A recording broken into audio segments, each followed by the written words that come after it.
And 1, 2, 3, 4, 5. Welcome back to the TMCJ podcast. We are on episode 53. We're on year 2 now. We made it. We made it through the first year. We did it. And we're 1 year old. Just starting to walk. Yep. Make our parents' lives hell. Oh man. Yes. Yeah, we're on. And I actually had something to say that I completely forgot. I actually don't know, the podcasting website that we upload these to has an option to put on new seasons, but I don't know if I want to do that. I kind of like just having the number keep incrementing up and remembering in increments of 52 how many we've done, or how many years we've done. Anyway, none of that really matters, though. We have topics. We have a plethora of topics today. So, did you want to start off with that? Run out. Yeah. Yeah. You want to start off with that question you were talking about? So, that's the thing I was just thinking about earlier today. And I came up with it in my head. I was thinking this would be a good question to ask guys. And I thought to myself, what would my answer to this actually be? And it took me a little bit down memory lane. It'd be, what was the most hard fought for and earned achievement across any game you've ever played? Oh, that's actually a tricky one. Do you want to have some time to think while I talk about mine? Yeah, go for it. There's a few I could say. I think. Yeah, there's definitely a lot of achievements that I've enjoyed getting, but they haven't been the ones that I've worked the hardest to get. Probably, actually, to be fair though, some of the best ones are the ones that were the hardest to get. Because took a lot of effort, took coordination in some cases. I think that has to be one of the what it comes down to for me is that unsurprisingly, Payday 2, because I mean it does have more achievements than like 10 games to put together. There are like over 1,000.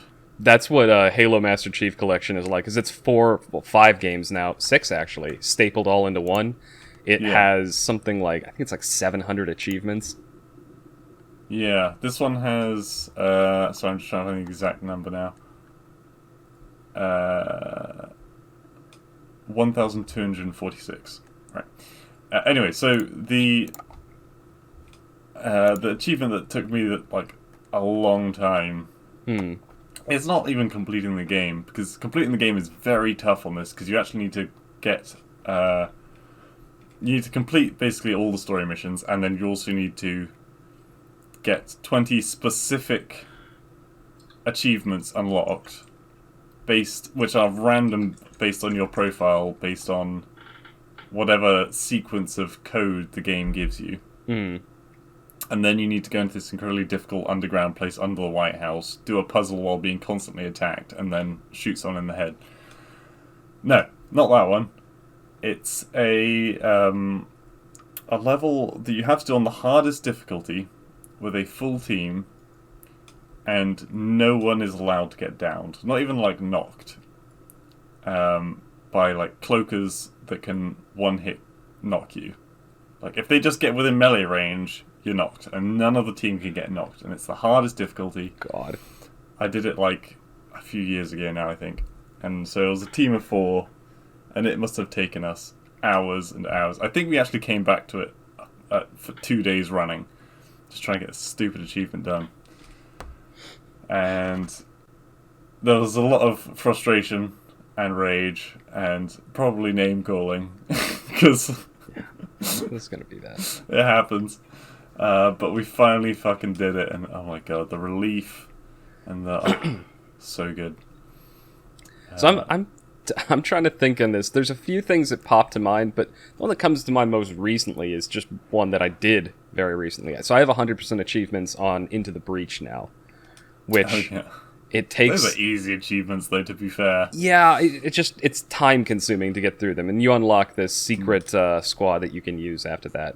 So that one was more just satisfying, but now I'm trying to think back. I know I did Assassin's Creed 2.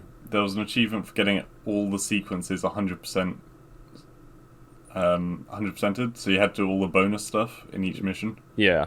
That felt pretty fucking good. Well, I'm thinking back. Now I'm thinking of StarCraft, because I have nearly 100% achievements in StarCraft 2. Oh yeah, getting the Lost Viking complete. That was such a good achievement for you. I enjoyed that so much. Still haven't done that one. That's the thing. In the Wings, so I have 100% achievements in here, Heart of the Swarm, and that's because there's no bullshit arcade game in that one.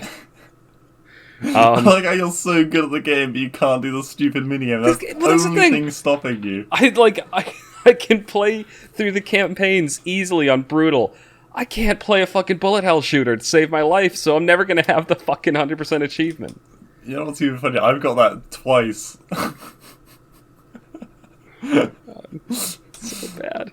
And yeah, I can't play the campaign for shit. I'm terrible at StarCraft 2. Yeah. I'm actually I loaded up StarCraft 2 to see. So I've got the first tier of the achievement. The full achievement, to get the full thing, need to get a score of 500,000 points. Yeah. I have tier 1, which is get 125,000. Tier 2 is get 250,000. And I think I got up to 200 at one point. And that was after playing it for like a solid afternoon just to try and brute force my way through it. I just never could. Yeah. I just got frustrated and gave up. Anyway. Yeah, I think we've all got those achievements where we've tried so hard to get them, and in the end we've just been like, this is not fucking worth my time. It's like there's so many better things I could be doing with my life. Yeah, I don't really have... the last one? I don't really have one that stands out super well. Like, when I think of the things I'm kind of the most proud of getting through in games, it's stuff like the original Halo trilogy on the Xbox. I had beaten all of them on Legendary solo, which is not that difficult for Halo 1 and Halo 3, but Halo 2's Legendary campaign is just a nightmare. There's the achievement for completing Doom on difficulty, remember? Isn't there? Well, yeah, but is it Nightmare or Ultra Nightmare? I mean, I've beaten Doom on Nightmare, and Doom Eternal. I'm trying to think. I know that's one you're very proud of. I was, because I never played I still haven't played any of the new Doom games on the lower difficulties. I started on Nightmare and I just kept going with it. Yeah. But yeah, it's nothing really jumps out as a singular. Yes, I did this. There are plenty of like moments that I'm kind of proud of from history, and like one of them I know I've told on the podcast before, that time in a Halo Capture the Flag game where we killed the hacker. No, well, that one, yes, but there was the other one where we drowned out an enemy team's chatter by singing Happy Birthday as loud as we could, and then stole their flag while they were distracted. Yeah. Just little things like that. Yeah, personal achievements, not ones that are in the computer. Yeah. Although I have done my share of achievement hunting over the years. But... Yeah. Yeah, I used to, I'm sure you know, I used to go out with someone who was a big achievement hunter. Far more than I could ever be, holy crap. And it was a lot of fun tracking down those achievements. Even the dumb achievements, because when you're tracking down dumb achievements and you've just got someone to do it with, it's a lot more fun than just sitting there solo trying to do something stupid. Well, even the StarCraft ones, I'd love to just boot it up and be like, I don't feel like playing multiplayer, I don't feel like doing anything serious. Oh, here's one that I haven't gotten yet. Not Lost Vikings. That's why I have 100% on here, Heart of the Swarm, because I love playing that campaign, because I love playing Zerg. Yeah. And so There's no Lost Zerglings. No. I can't do that. No. My micro isn't as good. Juan maybe could have done that at one time, because he was really, really good at micro. Yeah. I mean, it wasn't, I don't remember it being that difficult. If I could have done it twice, and I'm not a bullet hell player particularly. Yeah, I don't know. I just can't. I've gotten close. It's just the pain of, like, you fuck up once, and then you just start losing lives, and then it's so demoralizing, and then it's painful. Anyway, I don't want to dwell on this, because I have something funny I want to talk about. Yes, go for it. So, this is going to start off sounding kind of dull, but just trust me, follow along with me, Blue and viewers, listeners, whoever the hell you are. Bluers. Yeah, here it is. So I have in front of me a report from the European Union, Yeah. and it's from their. They have a commission on memes. Do they? That them Europeans, they like. There's a government commission for everything. They published a report called "It's Not Funny Anymore: Far-Right Extremist Use of Humor." Right. So Nazis. that's what they're trying to heavily imply. But let me list, a couple of the memes that they say are symbols of far-right extremism. First one, obviously, they went with Pepe. Okay. Maybe. Wait, Pepe's an extremist? Apparently. Pepe a Nazi? I don't know, apparently. So's Doge. Doge? He's a communist. Doge surely. is apparently... I don't know, but he's apparently... According to the EU, he's a far-right extreme meme. Haven't you seen all the, him in the bearskin hat things with the hammer and sickle? I'm just... This whole report, from what I've read, strikes me as a bunch of, boomers trying to understand internet culture and failing. Oh, they also list Wojak, the poorly drawn face that's going like. Oh yeah, I fucking hate that face. But yeah, fair. That's that was the evolution of the troll face. Yeah, and then it's also the iteration they made the NPC meme out of it. But I want to read a couple excerpts from this because it's funny. Humor has become a central weapon of the extremist movement to subvert open societies and lower the threshold toward violence. Memes make people violent. Okay. Do they give a particular example? They do. Is it the "This is fine" dog? I think they may actually mention that in here somewhere.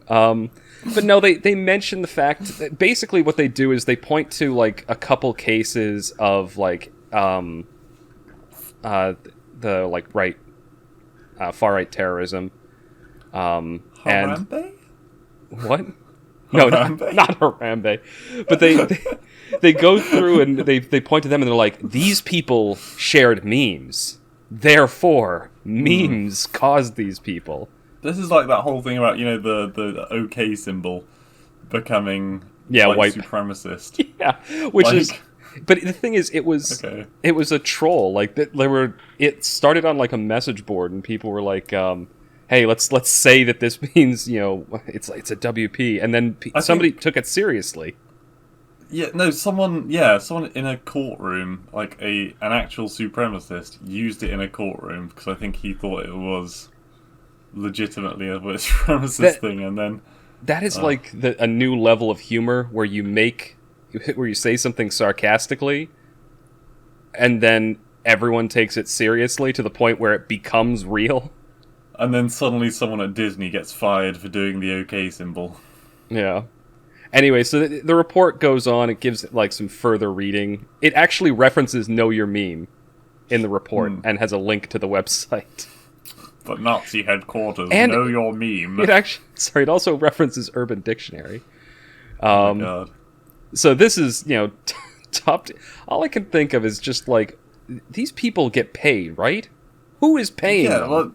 Well, so are you saying that this is a government-funded... This is an official report put out by the European Commission. So, yes, this is funded by European taxpayers. Does that mean my money is going towards No, this? because you're not in the EU anymore. Oh, yeah, that's true. Well, maybe that's why we left, and frankly, that's an excellent reason to leave. I think this report is probably the best reason I've seen for Brexit. Also, the Commission for Memes, and they're hating on memes. It's literally the thing keeping them in a job, and they're trying to tell people it's Nazis follow it. Yeah, I don't know, and it's one of those things where they kind of skipped a step in logic. It's one of those things that what am I trying to say? It's I don't know what I don't know where I'm going. It's this car crashed and it had a radio in it. Therefore, all radios are associated with car crashes or something. Yeah. That's a terrible analogy, but you get what I'm saying. Yeah, no, I know what you mean. It's like someone does something terrible wearing a Nike shirt, and suddenly Nike are yeah, Nike's responsible. It's like, yeah, it's like, no, fuck off. all their evidence is like, hey, this, oh wait, in persuasive terms, humor is especially attractive for extremist groups given its effect on the following: emotions, cognition, and communication. That's right, if you talk, you might be an extremist. Yeah, so Stephen Fry, obviously famous comedian, he's far right, so he must hate gays. Isn't he? Because he's a comedian. Isn't he actually gay? Yeah. He is, yes. Oh my god. Like, God, just how fucking stupid is that? Like, they're not even saying memes, they're saying comedy, didn't they? You said that, right? Yeah, comedy, cognition, I said. Emotions, cognition, and communication. That's what makes it appealing. Like, comedy is based off of, like, someone has to be theoretically the underdog, even if it's a non... Even if it's not a being. Well, yeah, like, something has to be the underdog of a joke. Yeah, talking in, I think one of the most clean definitions I've ever seen of humor is, like, humor is rooted in social transgression. So, like, it's doing something a little bit over the line. So, like, you know, you make a fart joke because it's not polite to, you know, fart in public, right? You know, that's a very simple example. Yeah. But, yeah, so... I mean, I call that toilet humor, which is, I think, a whole different kettle of fish, but... Yeah, it is. That's just because I don't find that funny, but... I don't really either. Here, hold on. I gotta read this, just because this is what they did to Doge. The Doge meme is one of the most famous internet memes, which has been adapted in various ways to tease a kind of outdated humor and style of individuals and politicians. Where did you even find this? Sorry. It's I have I have like a feed of different like news sites from around the world, and I try to have it spread out between like fairly neutral stuff and biased stuff on different sides. And I saw an article talking about this, and I was like, that can't be real. And it's on their website. It's on. Jesus. It's what is it? It wasn't like an April Fool's. No, ec.europa.eu. That's the website of the commission. And I went there, and sure enough, it's public. You went there. It's public.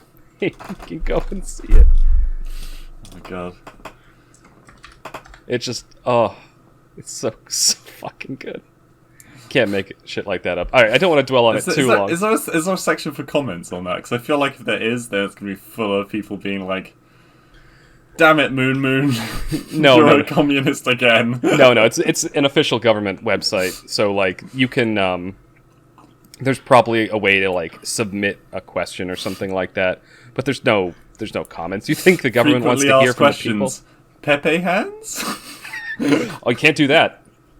That's a symbol of hate.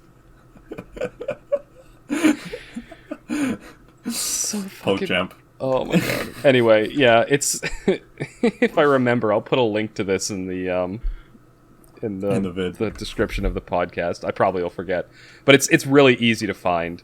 Yeah, their website is ec.europa.eu. That's the European Commission, and if you just search "It's Not Funny Anymore," this will probably come up.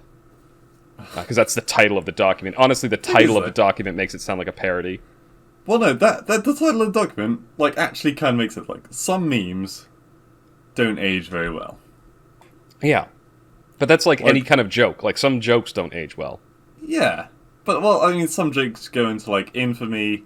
Like, yeah, Pepe is old now. Yeah, and it's still going because it's like ironic to use it. But, like, I don't know, well, I suppose that is... Was the frog on the unicycle? Or the skeleton with the trombone? I don't remember those. Yeah. Those are the ones that don't make it through, I guess. And those are ones that have kind of... They're not funny anymore. Yeah. Because we're past them. But, yeah. Anyway. We get to move on. Yeah. I just don't... Some of the quotes in this thing are actually kind of funny. I'll when we're not on the podcast, I'll show you some of the other stuff in here because it is pretty entertaining. I feel like this is just giving me the perfect ammunition to put just tons of memes on the thumbnail now as well. I'm happy. Oh my god. All right. Do you want to how much So I talk about what I've been playing. Yeah, this will probably take us till the end of the segment, so Oh yeah. go on. So I have, after we've been talking about it so much in the recent couple of weeks, I think. Mm. Maybe it was just last week. I don't know. I've been playing Final Fantasy XIV because it's free, basically. And honestly, I went into it thinking it would be a good game because I've been watching a lot of content on it. And it has surpassed my expectations in a lot of ways. There's still things that are frustrating about it. Mm. And being the cynic I am, I do take every opportunity to bitch and moan about them. But for a free title, like without doing the paid part, there is so much content. Yeah. To be fair, before you go into the content, should clarify it is free. You can get up to like level 60 or something like that, and Yeah. There's 80 levels total for the paid. yeah. But without the paid version, you can't have friends or parties. So well put. you're relegated to playing solo, except for doing raids when you're playing the game for free. So do bear that in mind with everything that Blue's about to describe. Yeah, so you can meet up with your friends in the game. You can still go around fighting stuff with them. But you can't directly party up, if that makes sense. Unless you have a friend who is doing a paid subscription, then everyone can go into his party, and that's fine. Yeah. But other than that, there are a remarkably small number of things that I've not been able to do. There's like a jobs board somewhere in one of the cities that I wasn't able to access because I didn't have paid. Oh yeah, I ran into that one too. But that aside, everything is free. You can do, as far as I'm aware, all of the classes are free. You can't unlock two of the, I was about to say ethnic roles. What am I talking about? Races. Races. Two of the races, which literally don't make any difference to the game because it's just a cosmetic thing. It is, but what if you wanted to play a lion man or a bunny girl? Well, yes, but Those are the lion two. man, lion girl, bunny boy, bunny girl. No, it's monogender. Oh, is it? Yeah, those last two ones. You're lion man and you're bunny girl. That's it. That's kind of weird. I'm surprised they don't have bunny boys. I feel like they missed a trick on that one. Yeah. Either way, you can still get bunny ears for your character at the casino, which, oh boy, the casino is fucking gold. It's brilliant there. I love it. It's like an arcade, except you basically always win. You don't always win. It does take some modicum of skill to win. And they've got so many prizes there. They've got card games that I love and hate. Because once you start doing the card games there, the whole world has people that you come across in your travels that will play card games with you, and you can win cards off of them. There's Mahjong, there's a bit of parkour game mode, which is weird for an MMO, but also great. There's a FPS aspect for one of the games. There's a whole bunch of different things. And Chocobo racing as well. Chocobos, if you don't like Chocobos, what's wrong with you? They're giant chickens you can ride on. They're adorable. They are actually. But anyway, the main game isn't about the casino. It's a lot of grinding, and granted, that's what you're going to expect from an MMO. Yeah. But my opinion on the content I've played so far is that the early stages of the game are a bit of a slog. You have to get past, what is it, like 22 missions or so before you can access the other areas. The world opens up a lot more. And with opening up the world, you can access the different guilds. You can do a lot more different things. Yeah. There's everything from being a botanist to being like a dark sorcerer. You can fish, you can do construction, you can be a melee brawler, you can be an astrologian. which is, I think, a magic person that studies the stars and shoots lasers. It's like... it's kind of fucking nutty, the amount of stuff that you can do. It's a laser gypsy. And... but my favourite part so far has been around level 15. You get access to these things called raids. And you go into a party with 3 other people. And it's essentially like a dungeon where you fight a load of little mobs and then several sub-bosses and then one big boss at the end. And you get special loot, you get special equipment from specific dungeons. And you get achievements and stuff like that. And it's just... it kind of forces you to be a little bit sociable, because you need to work as a team to complete them. Yeah. Especially the harder ones. If you're doing something wrong, people will tell you. But at the same time, once a raid is done, you can leave and know how to speak to them again if you're feeling anxious about it. Yeah, raids tend to, in most MMOs, they tend to be the prime end game content. Because, like, I know I never played it to any significant extent, but I know in WoW they had, like, 40-person raids and all these big things. I think they had them in this as well. I just haven't got to any of the I'm talking, like, end game stuff when I say that. Yeah, I know. You basically fighting the primals, or basically like gods in this. Yeah, and you do end up it requires a remarkable amount of coordination. Yeah, because I don't know about the other classes, because I've spec'd into tank. There's a lot of things you need to pay attention to. So first of all, your abilities.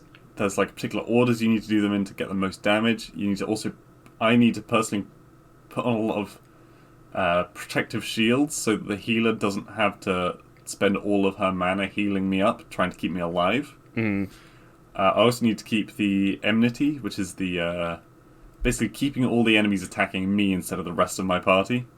Yeah. And basically, if I get pushed off the side of the map, then the whole team is in a lot of trouble because they can't revive me when I'm off the side of the map, and I can't do anything to tank the hits.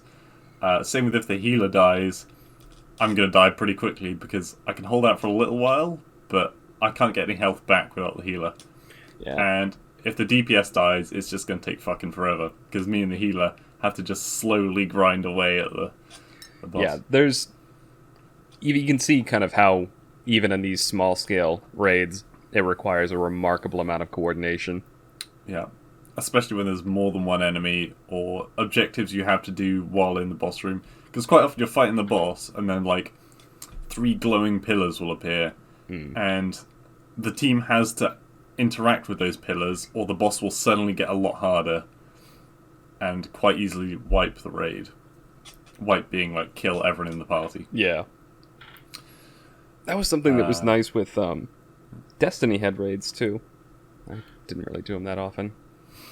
But it's kind of nice, even when you have an asshole in a team, it gives flavour to the game because it's that extra challenge of someone's not doing their job right, so I have to fucking step up and do mine better.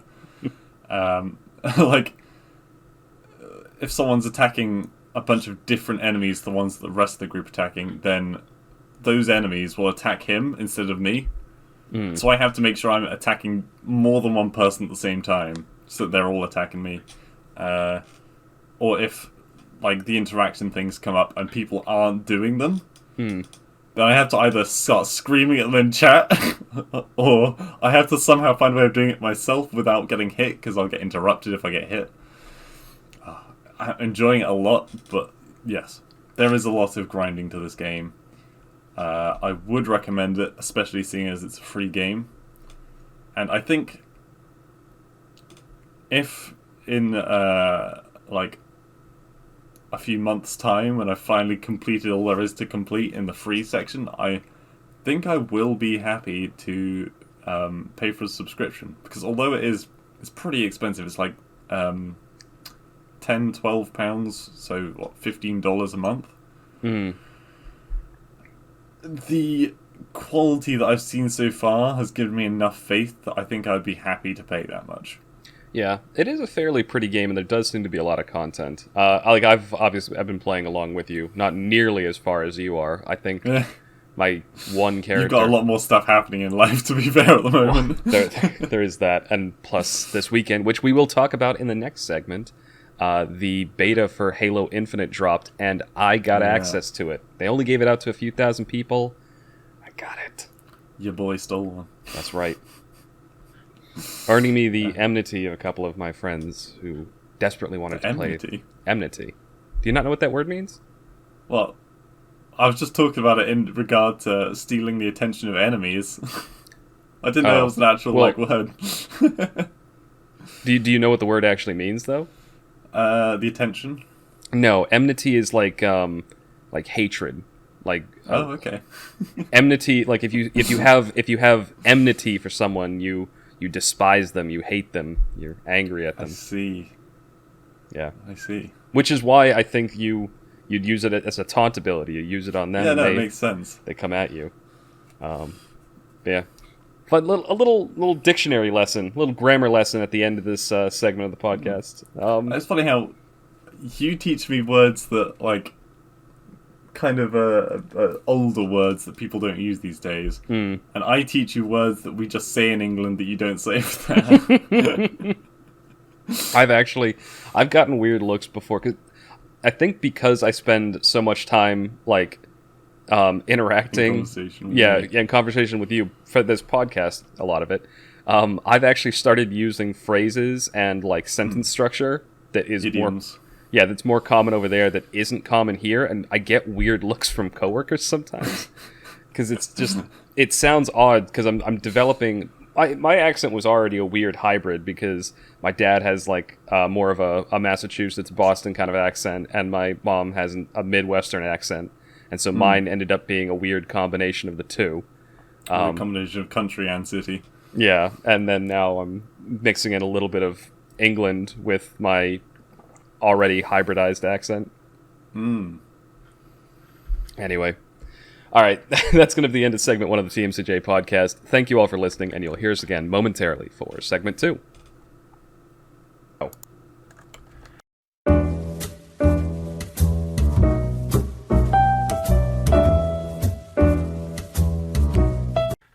And welcome back to the TMCJ podcast. We are on segment 2, our media segment, and this week, didn't watch movie night, but got a couple things to talk about. I had 2 things in particular that I've told you. One, I teased in the end of segment 1. I got into the Halo Infinite beta. I've been playing it a lot yesterday. I intend to play it a lot today. But yeah, I'm having a lot of fun. I'm more hopeful than skeptical now at having played it. But then I also wanted to talk a little bit more about Doctor Who, because I did mention that I was watching it, while playing Dyson, and I've continued to, just kind of in the background, and I have some thoughts on one of the arcs. So, starting off with the Halo series. Yeah. I did watch a game that you showed me of it yesterday. I am more skeptical of it, but as a not fan of the series, that's obviously to be expected. Yeah. So why don't you start with what's different with this Halo from other Halos?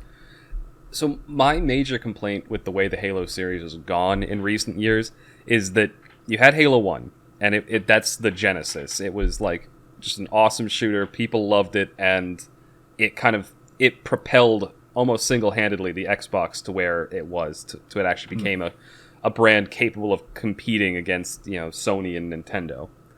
Then Halo 2, my personal favorite in the entire series, because that's when you had Xbox Live come in, and the multiplayer, while it had some rough patches, it was one of the best ones out there.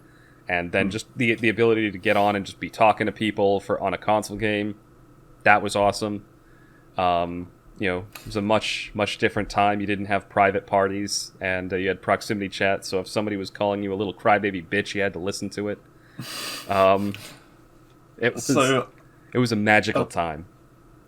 I was always a PlayStation kid for the longest time. Before I moved to PC, this is, and so I have a natural hatred for Xbox players and by extension Halo. And I think the particular reason why I hate Xbox more than anything these days is because it brought about the subscription fee for online that's used now in Nintendo and in Sony, and now across the platform. If you want to play on a console, you have to pay monthly for the online service, and I fucking hate that because I hate subscriptions. But that's not Halo. Halo itself, I've played Halo Reach, and actually some of the older Halos when I've been going around a friend's house, and frankly, if you're around a friend's house playing Halo, that's how Halo is meant to be played, in my opinion. Yeah. That's the best times. When you're playing with other people in the same room, you're screen cheating and pissing them off by running them over with one of the ghosts. Like, that's that's funny shit. So it's not a serious game. Sorry, are you leading to a point, or? Yeah, sorry, I was getting there. And I'm assuming it's got the same thing for this game, but what with games moving away from couch co-op these days, I don't know if that is still a thing. So, I don't know that for certain right now, but what I can tell you, that is one of the classic bits and one of the best parts about it. We used to, back in high school, a bunch of my friends would get together and we'd throw these big LAN parties. And we'd drag, like, one of my friends, they'd all bring their Xbox, we'd drag, like, I had a TV up in my bedroom, we used the living room TV, drag the one from my bedroom, this old shitty TV in my basement, we'd drag that one up, and, one of my friends would bring a TV if we didn't have one, all four, so we'd have 4 Xboxes, that was the max, we'd do 16 player, and, a bunch of other friends, even the ones that didn't play, bring them all over, and one of them, my mother played. We actually, I gotta tell this story, this is a fun little anecdote. We had a tournament, and it was 2v2, and a couple of my friends had brought their girlfriends too, and so there were a couple. There was a couple team of couples, and we're playing through, and one of the matches ended up being my friend Joel and his girlfriend, and versus my friend Tom, who's quite good at Halo. So we thought there would be an even match because Joel's pretty good, his girlfriend's okay at the game. My friend Tom is really good at it, and then my mother had never played it before in her life. But she had her own Xbox, so she did play video games, but she didn't play shooters. So we were kind of coaching her on how to play and stuff like that. And not only did Tom and my mother win the match, but like it wasn't the final kill or anything, but at one point we're all like coaching her on how to play, sitting over her shoulder. We got her to go up behind Joel and assassinate him.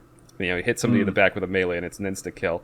And we all just started cheering. It was so fucking stupid. But you're right. That is what those games, what made those games like a lot of fun in the early days, was going over your friend's house, sitting down on the couch and playing.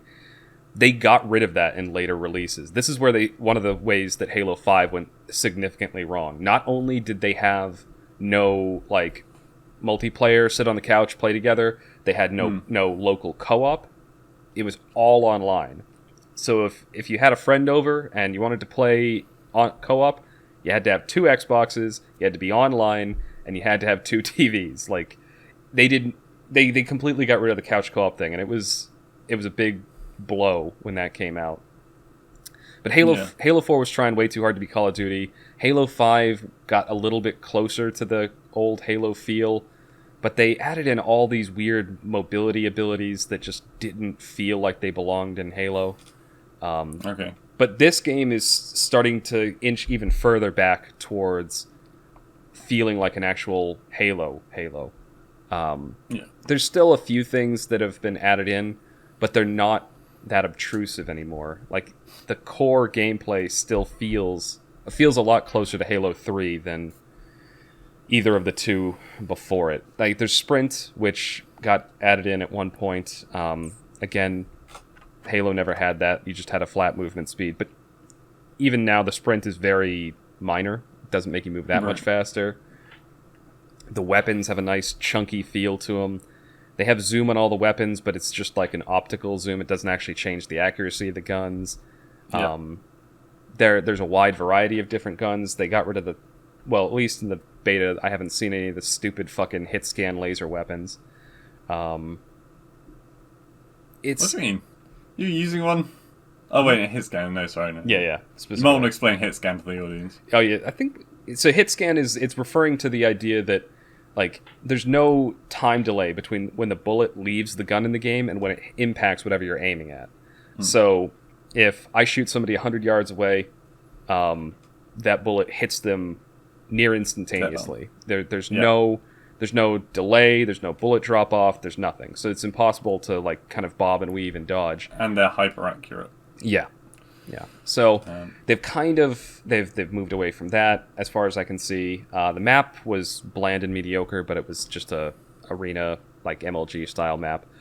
Hoping that they'll get back to having like the big open maps that are like asymmetrical, bring the vehicles back in. There's a whole bunch of customization features, which I don't really give too much of a crap about, but yeah, you can put skins on vehicles. And they're also making the multiplayer free-to-play and cross-platform. So Xbox players can play with PC, can play with Xbox. They're making a lot of correct moves, I think, to make this a successful Halo release. Because that's what they're going for. This is the first big game that's come out for the new Xbox Series X and Xbox Series S.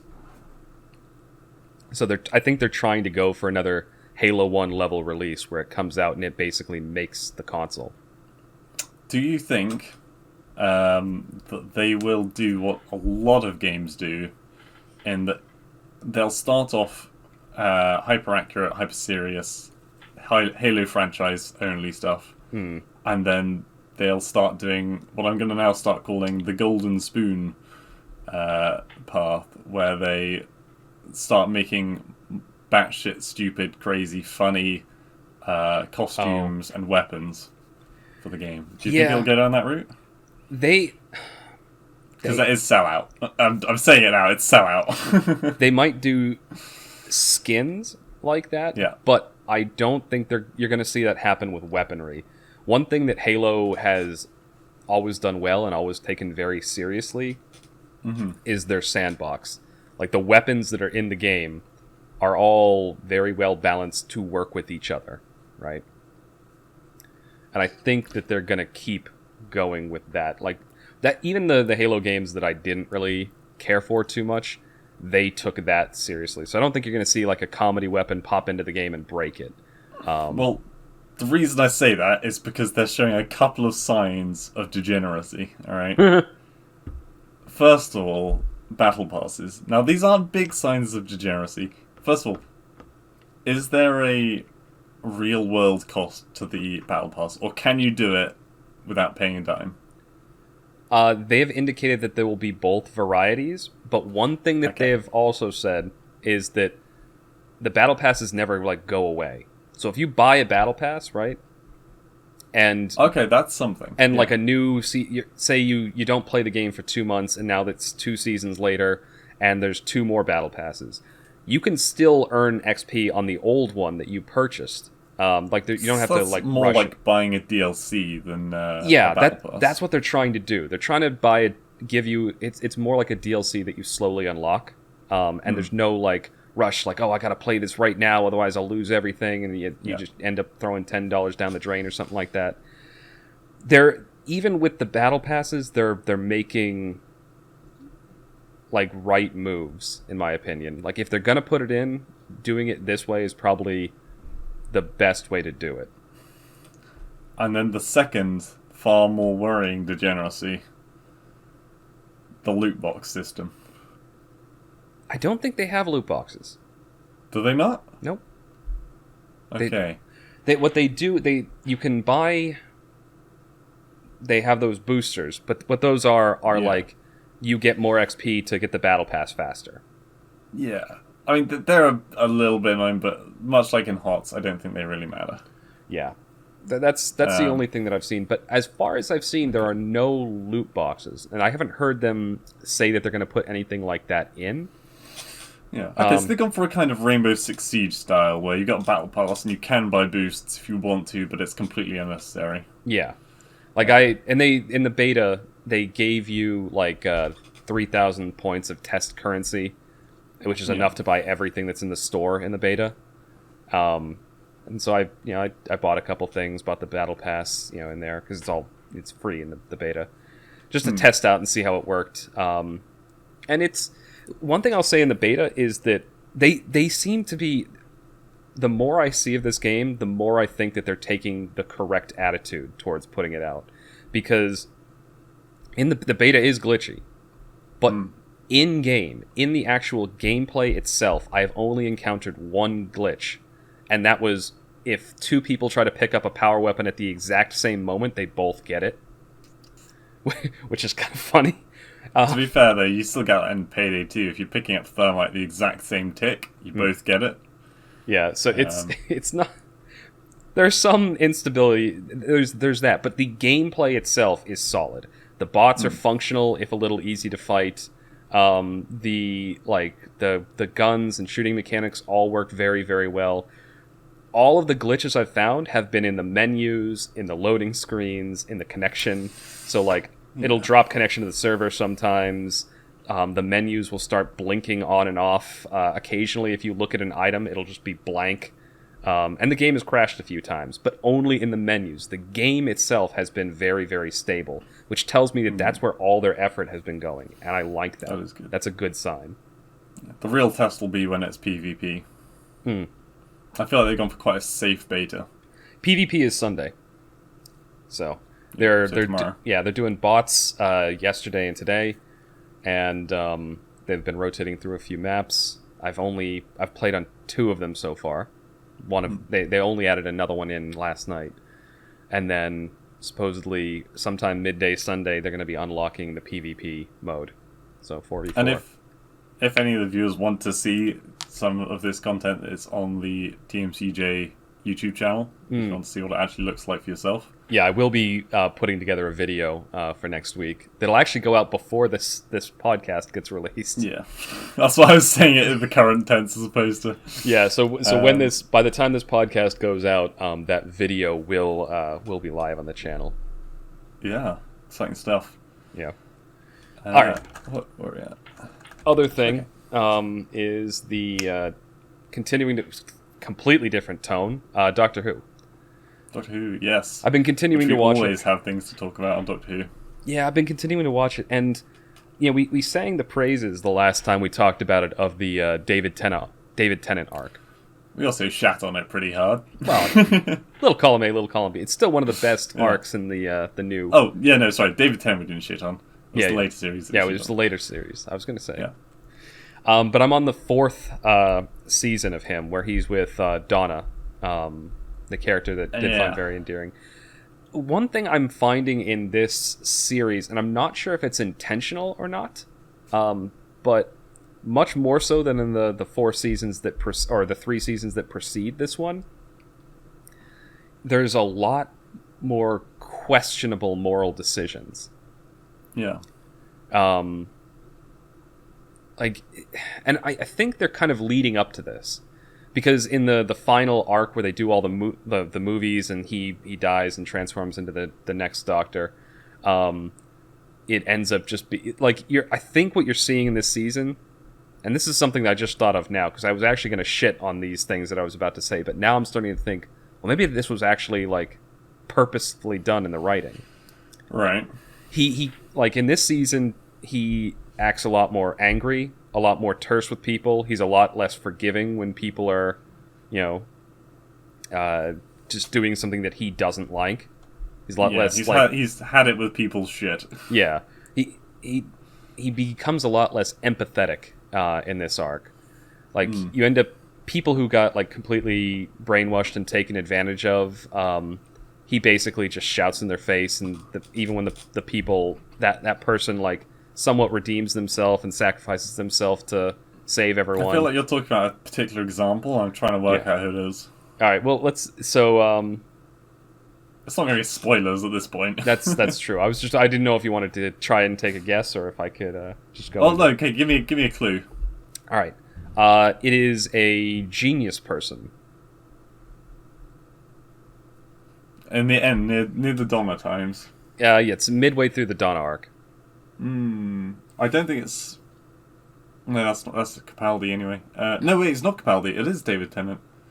Although Capaldi is in that episode. I was thinking of the Pompeii one. Yeah, that's the first episode. And that one is good. I really liked it. I don't really have any complaints about that one. I did like that episode. Yeah, it's not the genius though. No. This one takes place on Earth. I'll give you that other example. It takes place on Earth in the modern day. In the modern day? Well, the modern day being 9 or 10 years ago at this point. The only other genius I'm thinking about is way earlier in the previous series. Yeah. No, I can't think of it. Who is it? It's that episode with the Sultarans where they try to gas the world and... Oh, the Sontarans, yeah, when they moved the hospital to the moon.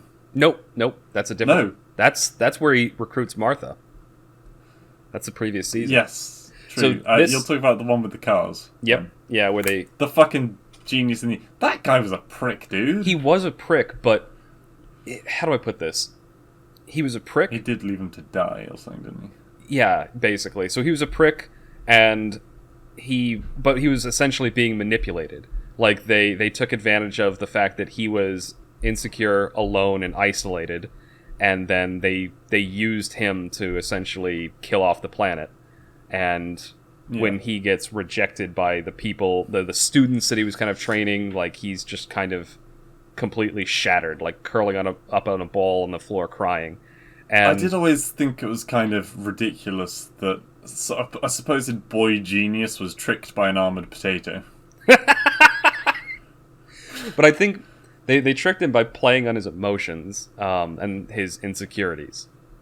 Yeah, well, they have strong emotions and insecurities about, fighting. So, they're on a level playing field, and he's a fucking genius. So, he got what he deserved a bit. It's not the most nuanced thing, but what I'm talking about is the way the doctor reacts to it.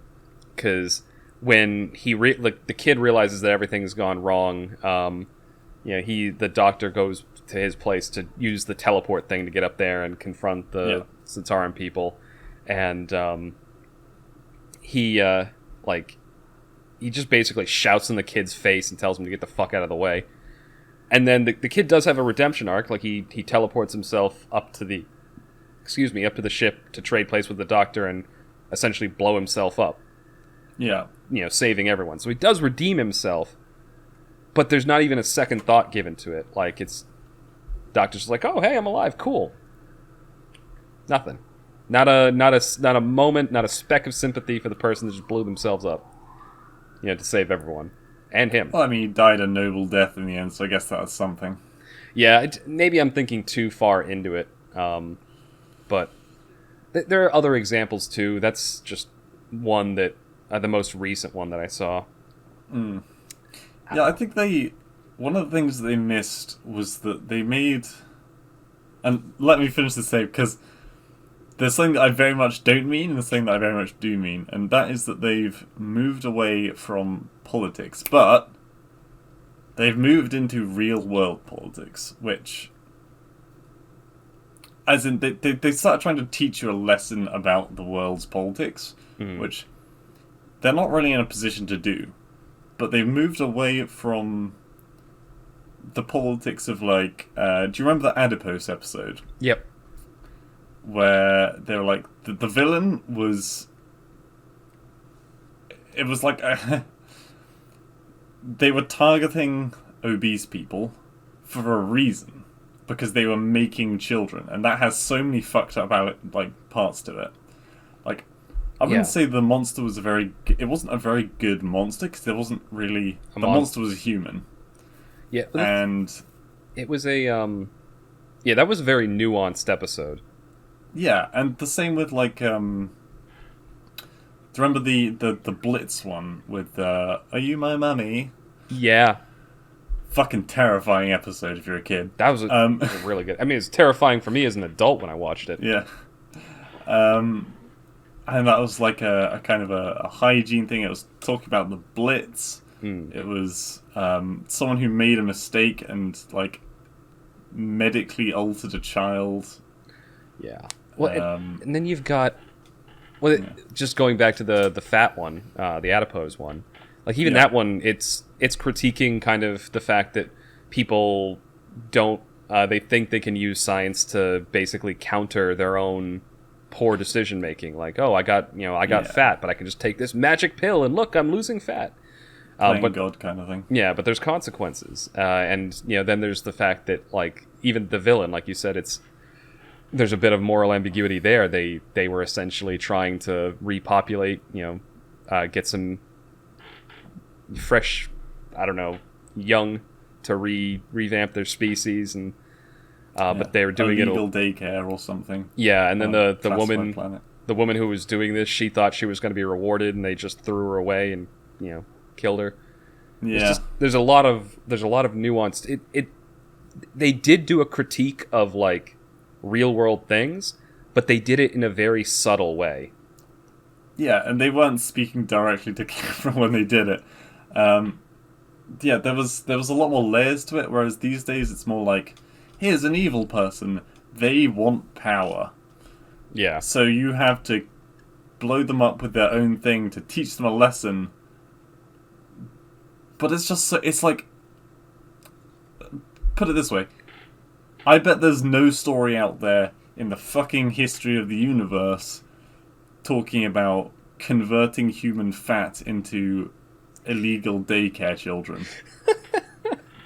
But there being an evil person who wants more power and then they get killed because of their own greed is the most common, boring fucking subject. Like, yeah, it's everywhere. But this is don't want to rehash what we said on the other podcast, but that is essentially the summary of the later seasons. Is just lazy, generic, bland writing. Mm-hmm. God. And that's what made the early episodes so good. I mean, apart from the fact they had A-class acting. Yeah, better talent. It was the fact that the stories, like, you could talk about any episode for hours. Whereas, and they didn't fall into. There's a temptation when you get a show like this that has sort of intellectual pretensions. Mm-hmm. It's very easy to just get so far up your own ass that you're like, oh, look how clever I am. I'm going to tell this very subtle story. Now look at me. They never really got too full of themselves in those earlier seasons because it was still fairly new. It was burgeoning popularity. But the later seasons definitely, they got way too consumed with their own, like, legend. Yeah. Like, an episode you would have watched quite recently, the werewolf in, what was it, Scotland? Oh, yeah. That one with the Queen arrived. Yeah, the Queen Victoria, and then there's werewolves and like, for a start, okay, werewolves, it's been done before, but it is still an interesting creature. Yeah. And they talked about how, like, the oil of the vines or holly or something keeps the wolf away, and then, like, the light of the moon, concentrated kill, whatever. And then at the end, it's about to round off the episode, and then the Queen's like, I shall call this place Torchwood. Yeah. And then it's like, oh fuck. Because already that they're like an organization that shows up later, and yeah, they're sort of like meant to track down and secretly deal with aliens. And they also talk about how, like, the royalty continues to be werewolves for several years after or something. I don't know if that was a throwaway joke, but I think they hark back to that later on. I could be wrong. They kind of, it's something they play with for a couple episodes and then kind of toss out. I know she turns up in the Shakespeare episode. Yeah. Oh man. But yeah, they did do a lot more, like, intertwining of the different storylines in that first one. But they kind of, the moment they got to the Matt Smith arc as the Doctor, yeah, they kind of, but they did something that's very understandable why they did. They essentially, like, blew away the existing canon. And by that I mean, like, a lot of the twists and turns and interconnectivity that built up with David Tennant, they got rid of it so they could kind of have a fresh slate to go forward. And they did make some good, like, particularly in that first episode, I remember for weeks I was hearing people talking about fish fingers and custard. Honestly, it sounds like they it would got taste some pretty things good. right. Like the comedy was really good for children, Yeah. but they didn't really push the boundaries at all. Well, I think It was very safe. we talked about it last time. The River Song plot line was very good, but it had a shitty ending. It started so well with Vashta Narada. Yeah. Oh, I can't wait till I get to that. I haven't seen that episode yet, but that one's coming up soon in my watch through. I loved that episode. That So- would send children to bed in fucking tears, thinking the shadows are going to eat them. Yeah. So the for reference, the episode in question. I'm just going to describe the plot of this, and then Go for it. we can probably start to wrap this up because this will bring us to the end. They travel to a future location and they're in a library, a planet-wide library, and it's all like eerily empty and quiet. And they go around and they encounter like an expedition team in there, and they're confused how these people got there because apparently the whole moon was quarantined because people were vanishing and they had to evacuate or whatever.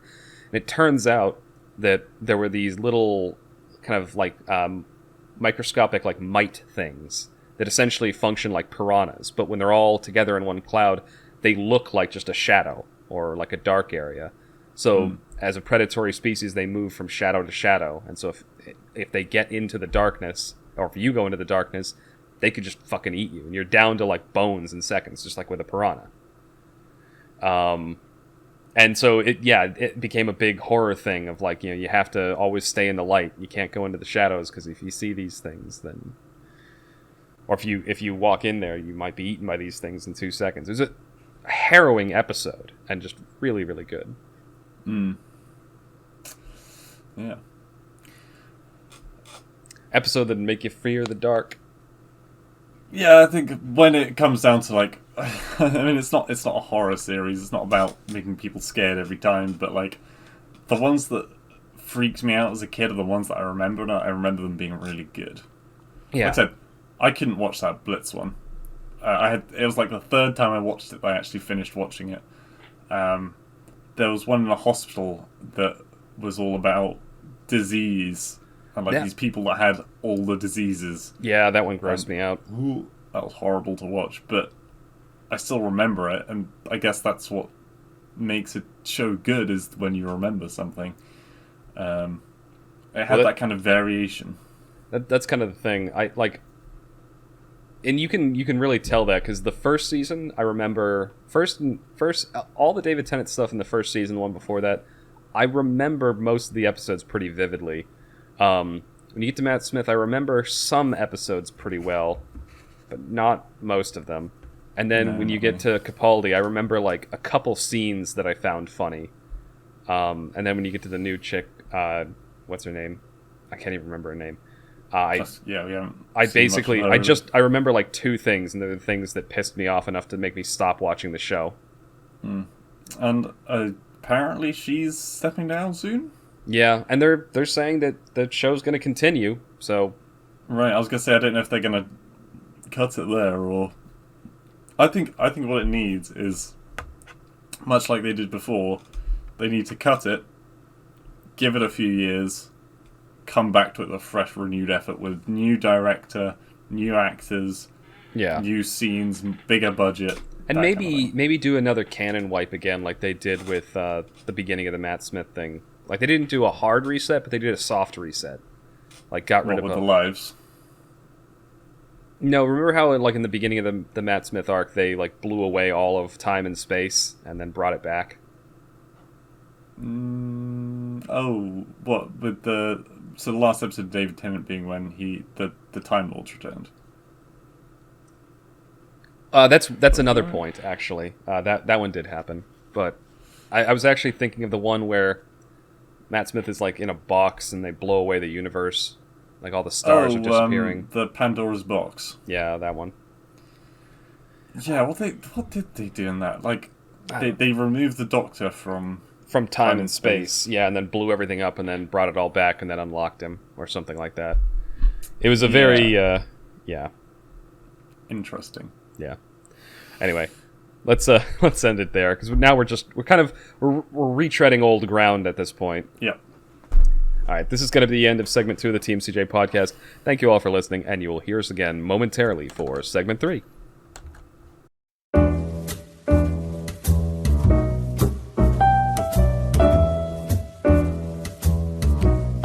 Welcome back to the TMCJ podcast. We are on segment 3, our wild card, and we are back to a game that we tried once but never actually went back to. That we've actually forgotten the name for. It's that alternate history game where Blue tells me something and then I tried. It sound like it sucked, guys. Well, it was good. I enjoyed it. I'm just saying. Neither of us remember what we never came back to it and forgot what it's called. So fuck it. I guess I did say that quite flippantly, but no, fun game.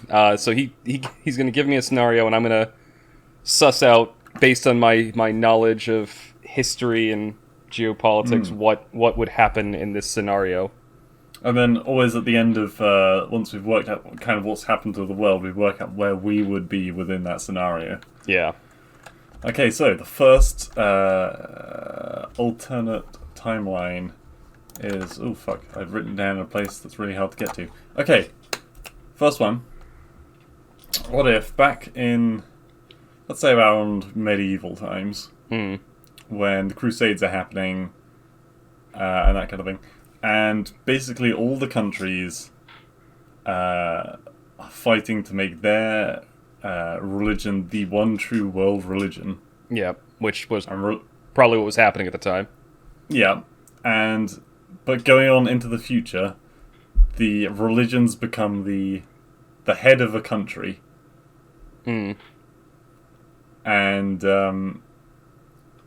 based on certain... Like, I'm using the Crusades as an example because they're probably more of a fractious time between the religions.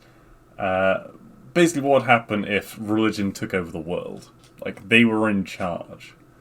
So instead of just having pockets of religious oligarchies, that's the norm around the world, is what you're saying? Yes, so if you're breaking the law, you're not breaking the law, you're breaking... a religious law. Yes. So this is an interesting one, because it did happen in certain places around the world. Especially... But never recently.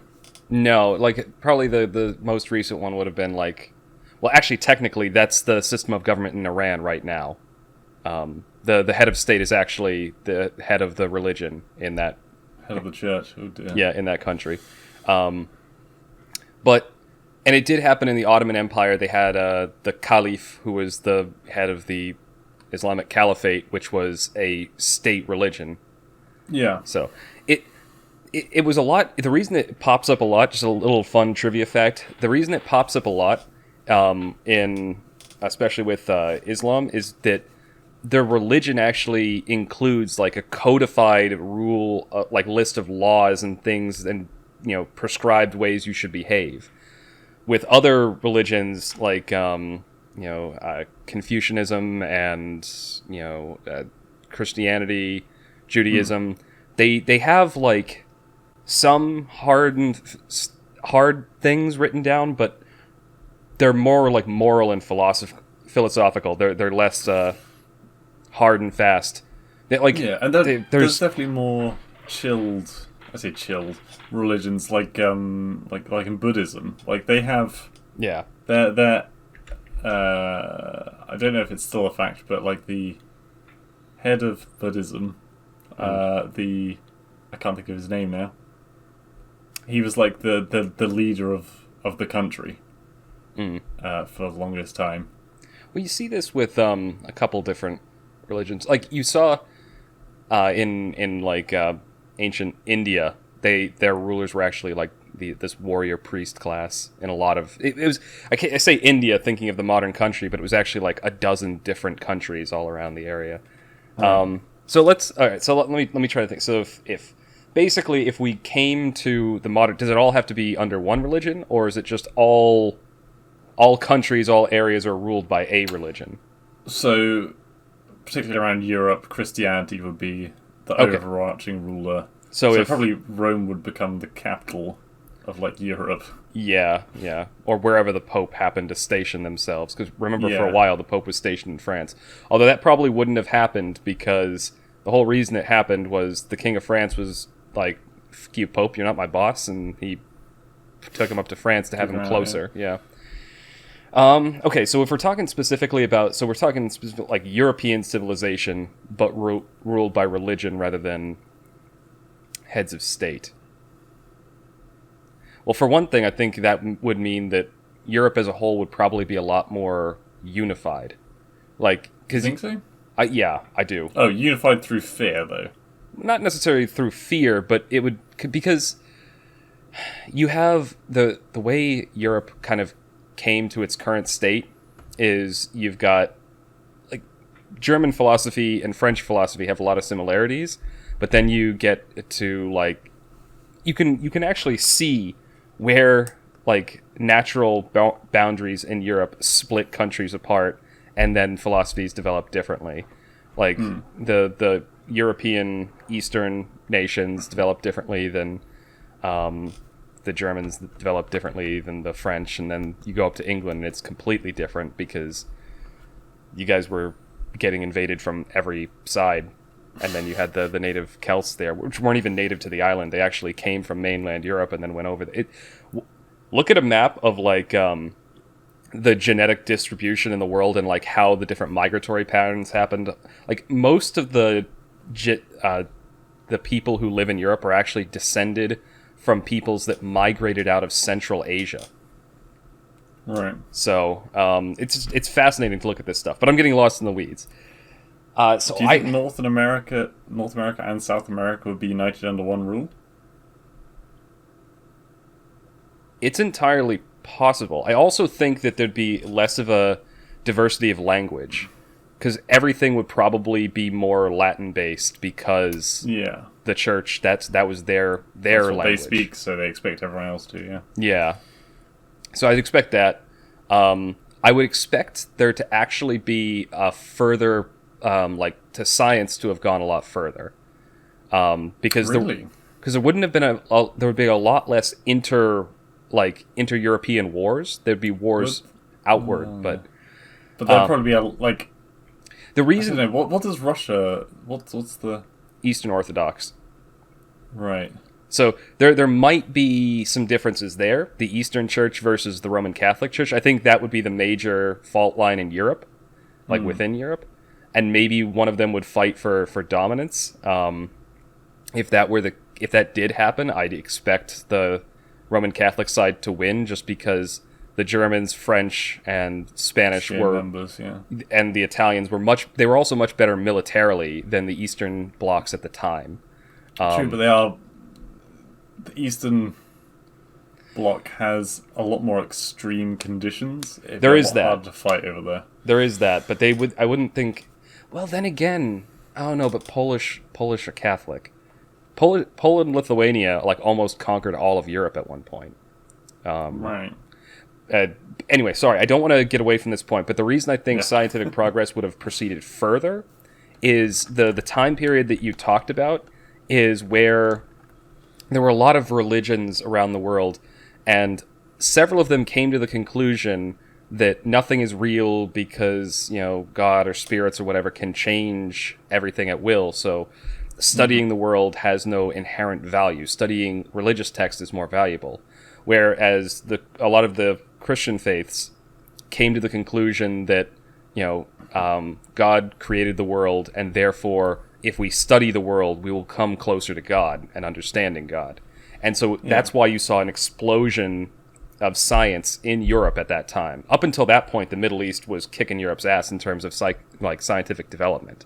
But they went in the opposite direction, and Europe went in that direction. That's why I'm saying there'd be more progress, because they'd be more. They'd be more unified. There'd be that philosophy kind of driving them forward. Less inter-European wars.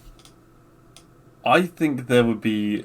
I agree that within one set of beliefs, everyone who follows that belief, they would be more unified. So yes, I think Europe would be a lot more solidified. But I think outside, like, the exchange of commentaries between two religions would be a lot more hostile. Yes, that's why I think they would be a lot more hostile to Middle East, Africa, to the Eastern Orthodox. They'd probably see them as, like, brethren, but there might be some tensions because there's some fundamental differences there. And Europe would probably be at war with America. Because I don't think America would stick with the same Well, it depends. beliefs as Europe. Because they're so far away that they can kind of get away with stuff.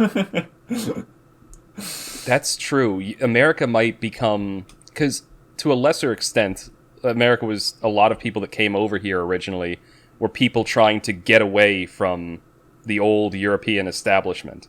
And so maybe the people who don't necessarily agree with the unified Christian doctrine of that religious oligarchy structure, they'd flee to America and, in much higher numbers. That's true. Yeah, there'd probably be a lot more animosity between the old and new world, depending on how America developed in that timeline. Because it was primarily primarily Protestant here. But Protestantism in general probably would be a lot less prominent in Europe, I'd think. Because if they were all unified like that, there'd be less room for it to grow and spread. Yeah, and we couldn't very well police state you too well, because for a start, there's that massive distance between us, and also moving that many, you'd have to send troops and stuff over. Oh yeah, when it takes which would weaken the eastern border significantly. And I really don't think that Europe would get on well with Russia. No. I mean, they never really have. Yeah, Russia's never really got on well with anyone. No. Although, one thing that's interesting, and I was watching a history YouTube channel, and the guy made an interesting point that, he did an alternate history thing where, if communist Russia never arose, the revolution was crushed, Russia would probably be one of the biggest superpowers in the world right now, because they have some of the most rich mineral lands. They have amazing swaths of arable land for farming. They have big industrial centers. And before communism, they had a huge population, and the population was only growing. And they had a pretty rich culture and stuff like that too. They were fairly unified. They could have easily become a superpower in the 20th century had the Bolsheviks failed. Just a fascinating little piece of history. So where do you think we would be? Where I think we would be? Well, first of all, my family probably... Well, it depends. Probably wouldn't have come over here because I honestly might not exist. The Catholic part of my family from Ireland probably wouldn't have come over. Right. Because one of the reasons for the animosity between the rest of the UK and Ireland at the time when they would have come over was because of the Catholic Protestant divide between the two. And that probably wouldn't have been the case in this scenario. I'm trying to think where I'd be, because I'm not particularly religious, as you know. I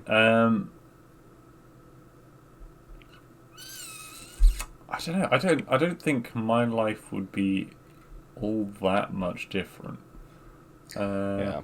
I'm just thinking, in my case, if I was born at all, I would be in Europe. To be fair, yeah. If the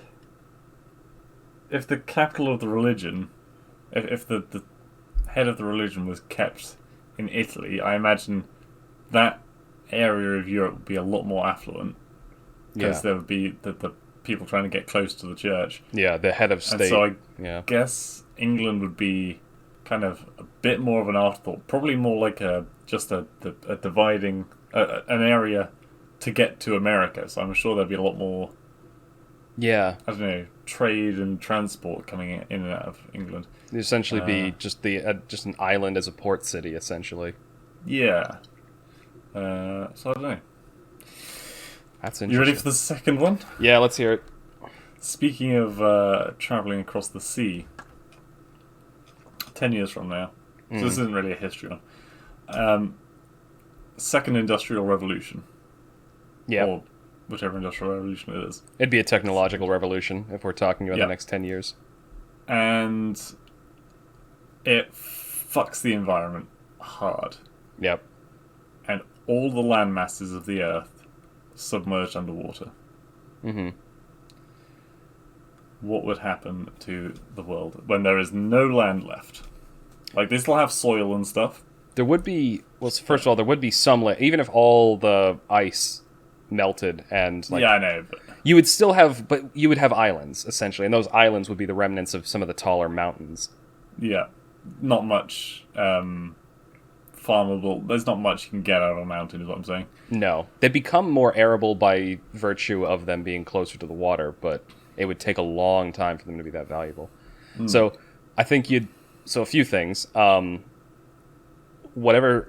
So assuming people survive and there's enclaves on these little islands. Well, that's what I was thinking. Do you think... Because there's three ways in my mind that this... Either you find the last little bit of mountain and you set up camp on it. You make just a fleet of ships. Or you try and make, raft style, just a large floating city. Yeah. I think that probably you'd see a little bit of all of that. Again, this is going to depend on how quickly this happens. Because... We'll say from people realizing that it's going to happen to actually happening, we'll say there's like a 5-year gap. Okay.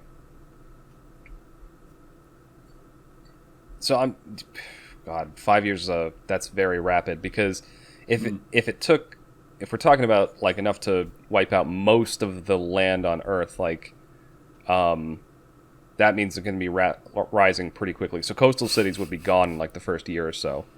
So people might be able to evacuate, but you're going to see supply lines devastated, cities gone. There's not going to be enough infrastructure to support them. So within That's the first... true. Any capital cities by the shoreline are going to get well, destroyed pretty quick. So that's London for a start. Yeah. In fact, the whole of England would be fucked pretty quickly. Yeah, between the U.S. and... I mean, a lot of this comes down to the colonial age, but most major cities are on a coastline of some kind. Yeah. Like, or they're like near a port, or they have access to it somehow. Like, Boston, Washington, New York, Los Angeles. All of these. Washington? Yeah, it's right next to the water. Not like right next to it, but it's also in a swamp, which is like at sea level or very close to it. Yeah.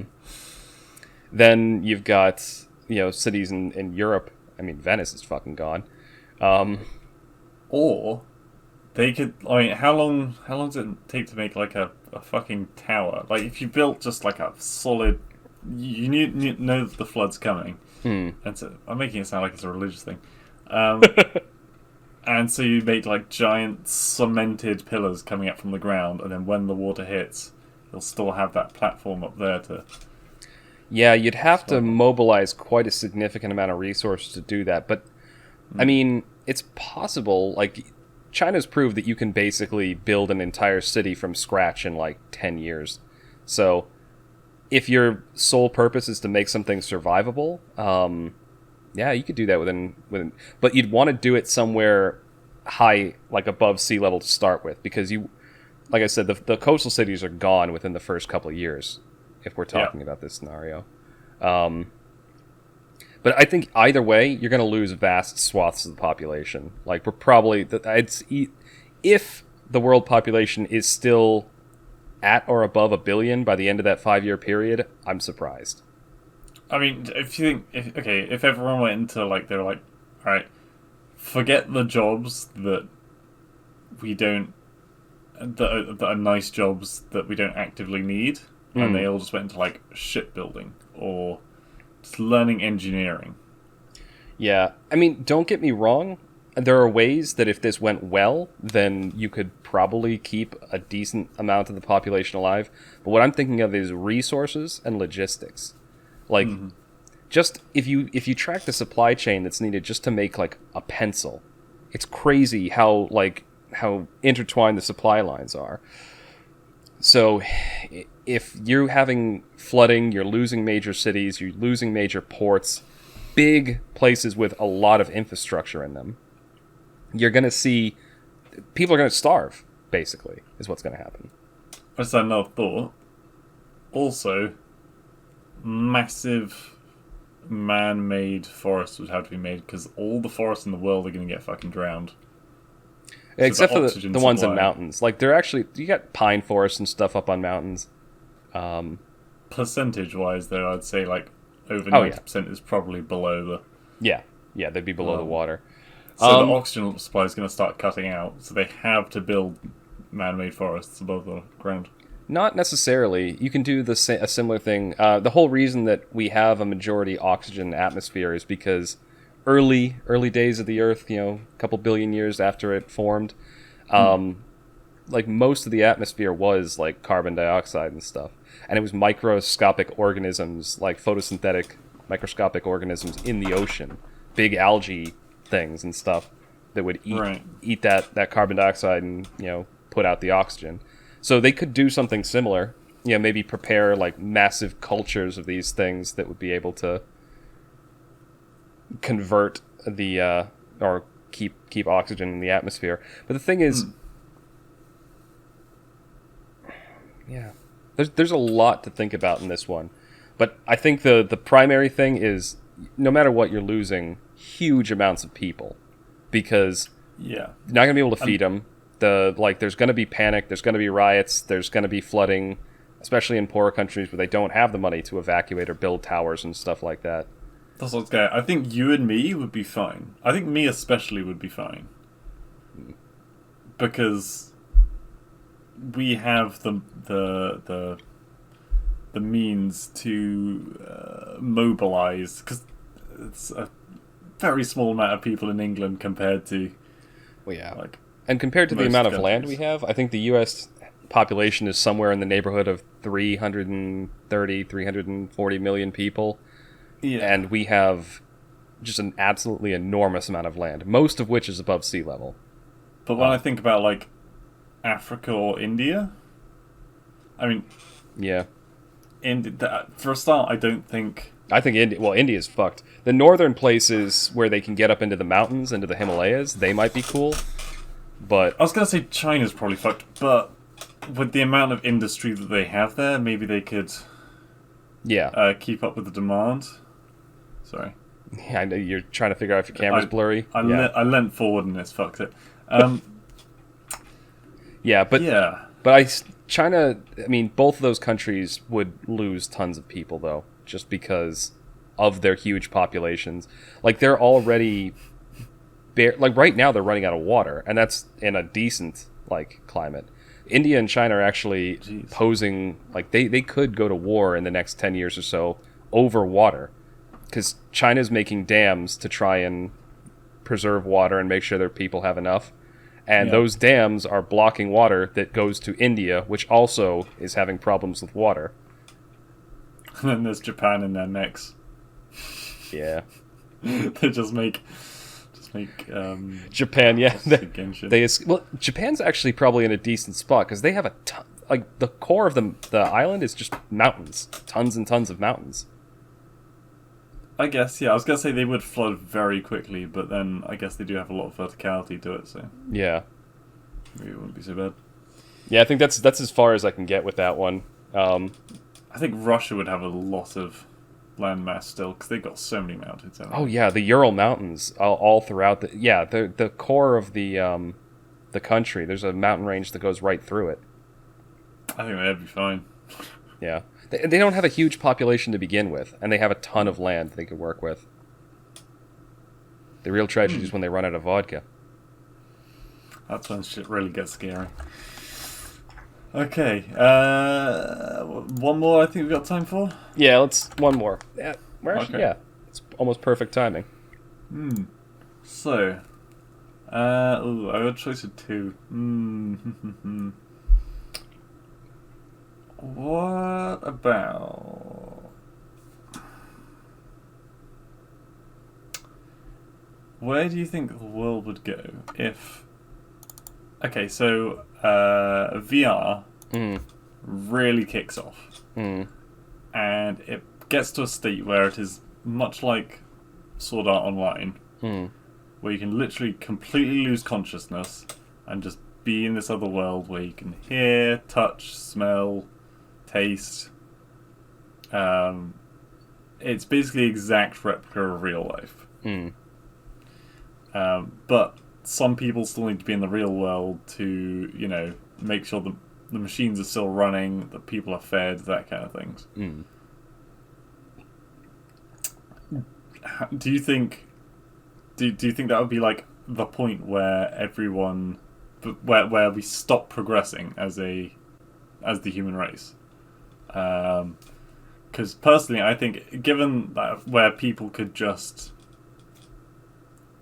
if they want something, they only have to write a bit of code and it suddenly appears in the world to their consciousness.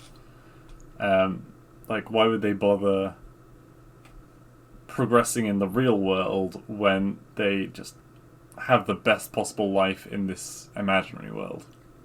I think what you would see is sort of like a neo-feudalism. And hear me out on this, because you're right. If it's perfect like that and they can have whatever they want in the virtual world, and that's really the place, they need to be able to afford the resources to keep them in that world. So you essentially end up with like a lower class who is constantly in VR, and they just hedonistic. They're in the machine. They're in there doing whatever. The lower class is in the VR? Mm-hmm. This is what I'm... Because if you're saying, like, VR is ubiquitous, and I'm thinking, like, end game. Like, at first, you're right, it's going to be, like, a toy for the rich, right? Yeah. But, I mean, think about kind of the way we have things right now. Like, just... We're already starting to see that. People who are, like, well-off or wealthy or rich, like, they eat different, better quality food. Like, they have, like, better... health and better all this other fun stuff, whereas the poorer people, they're eating shitty junk food and stuff like that and getting fat. Right. You're already starting to see that kind of distinction. So I think it'd be the same sort of thing, and instead of like junk food or beer or whatever that is keeping kind of the poorer people in check, and the people on top the way they are, it'd end up being VR. So like they go in there, they live this perfect hedonistic life inside the VR. They could, clean air and beautiful vistas, and if you could do whatever depraved shit you want because it's all virtual anyway. And then, but they'd need resources to keep them there, so they'd have to come out and do some kind of labor, some kind of job. Now, this I was going to say, if anyone's running the machines from the outside, it would have to theoretically be the poor people, because the rich people wouldn't want to leave their fantasy. Maybe. But I think in the same way that you don't see a whole lot of rich people chugging beer, I think it's the same thing. The rich people would use it as like a mild indulgence, right? Whereas I think you don't see rich people chugging beer because it's a risk to their wealth, because if they drunkenly go and punch a policeman, then they're in trouble. And two, because they wake up with a horrible fucking hangover in the morning. That's why they didn't do it. But that's my point, is that I think a lot of the people who end up being wealthy because they make better decisions. Like there's an element of luck and family lineage and all that fun stuff, like they inherit stuff. But in the kind of countries that we live in today, I would agree. Yeah. So that's why that's my idea for the dystopian scenario, right? You got people who they do whatever minimal work they have to do to keep themselves in VR, then they go back to VR and just use it. And meanwhile, you've got the nobility up on top who essentially keep that system going and just ride high and live luxuries in real life. Yeah. Whereas reality becomes the indulgence. Reality is the nice thing of the elite. And I also think you'd see like a rise of like neo-Amish people who abstain from all VR. They live only in the real. I think that would be quite a small percentage of people, though. It probably I think would they'd be seen as the kind of... that's why I said neo-Amish, because the Amish are kind of look like that now, whereas they live in their farms, they ride in wagons, Now that's the dystopian scenario. I think a positive way that it could go is if robotics has developed to the point where so you're in VR, and so you can actually live an entire life in VR. Say the pod you're in or whatever it's got a life support system, so it's feeding your body nutrients. Yeah. There's a little electrical stimulation to keep your muscles from atrophying. And in VR, you can control robotics and stuff like that. So people could still be designing and innovating and making new technology. And robotic... Well, that's the thing. I was going to say that, like, whilst scientific... what's the word? Progress yeah. wouldn't be happening so much. I think art and design and things would definitely get a massive increase. And I think in both scenarios that the art thing is true, but I think in scenario number 2, scientific progress could go further and actually be accelerated, because you're in VR and you can essentially just create whatever you want in front of you. And then if you could feed that into like an automated robotic fabrication machine of some kind, and it would just make this new thing, people could be upgrading and innovating and developing new technology without ever leaving VR. But you'd have to set the rules for something that you've put into the VR. So you would have to say, okay, the VR world that I'm in has the same rules as Earth, so the same gravity, the same chemicals in the air, combustion works the same, weight works the same. You'd have to put in all these things, and so if you're having even just a simple mineral, the number of things that could go wrong in real life because the tiniest little atom changes, you wouldn't have that in a VR scenario. So you couldn't just say, I plug this cable into this and it makes an engine. Well, you could do that. You could say, I put this cable into this box and it becomes an engine, because that's what I want it to do. But there's no reason for you to actually do that physically in the VR, because you could just open up an interface and essentially... I'm picturing... Exactly. So that's what I mean, is you could... 3D modeling software. So say you're I have this idea for making... say, a new engine, a better engine than we've ever seen before. You just model it all in VR, and then you, basically send the model off to some, fabrication robot, and it creates that new engine in real life. So that's what I'm saying is, technological innovation could actually continue and could actually increase if, people were stuck in... But that's the positive scenario. Personally, I think it would go the dystopian route. Or we could all just, plug in there and just end up like the fucking Dark Eldar. Dark Eldar? What happened to them? No, you don't. Warhammer 40k lore. I know it's Warhammer 40k lore. I don't know much about the Dark Eldar. I know they keep slaves. And they eat so the Dark Eldar, little bit of a lore drop here. In 40k, the Dark Eldar were like the Eldar, but they essentially developed to the point where everything was taken care of for them. Their lives were very long, but also not very challenging, because they had invented all this great technology. They had nothing in the universe that could really threaten them, and so they just started to indulge in whatever fancy took them. At first it was art, and then it grew into giant orgies, and then it grew into violence and sports and stuff. And they eventually just to essentially to feel anything, they had to keep getting more and more extreme and extreme and extreme. And they corrupted themselves that way. And so that's what I'm thinking of in the VR thing, is if there's no consequences, if everything's taken care of for you and you can just indulge, I think people could go down a very, very dark path. Honestly, I think the best lifestyle in all of 40k is probably the orcs. They live so free, just in little tribes. They just believe and things happen. Yeah, I really do like the orcs. Yeah, the orcs are fucking awesome. If they didn't have such iffy morals about Gretchen and stuff, you don't want to be a Gretchen in that world. No, you do not.